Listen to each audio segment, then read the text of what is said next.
నూజివీడు దేనికి పేరయ్యా అంటే మామిడికాయకే పేరు. ఈ నూజివీడు అడ్రస్, నూజివీడు గుర్తుకొచ్చేది ఎప్పుడు గుర్తున్నా గుర్తుకుండకపోయినా వేసవి కాలంలో మాత్రం మీ ఊరు ప్రపంచం అంతా కూడా గుర్తుంటుంది. ఎందుకంటే మీరు డబ్బులు సంపాదించినా డబ్బులు పోగొట్టుకున్నా మీరు పండించేటువంటి మీ మామిడి పంట మూలంగా మీ నూజివీడు అనేది ప్రపంచవ్యాప్తంగా అందరికీ కూడా మీ ఊరు పేరు మారుమోగుతుంది.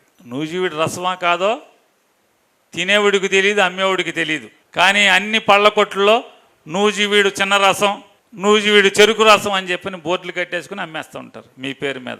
అటువంటి నూజివీడికి వాళ్ళ మామిడి చెట్టులే కొట్టేసి భవిష్యత్తులో ఇక మామిడి పంట మాకొద్దు మొర్రో అనేటువంటి చెప్పుకోలేని బాధని చెప్పుకుంటాక రైతాంగం ఇక్కడికి రావటం, ఇంతకన్నా బాధ, ఇంతకన్నా రైతుకి దరిద్రం పట్టడం అంటే, లేదా సమాజానికి రైతాంగానికి కాదు మన నూజివీడికి దరిద్రం పట్టడం అనేదిగా ఇవాళ మనం చెప్పుకోవాల్సిన అవసరం ఉంది.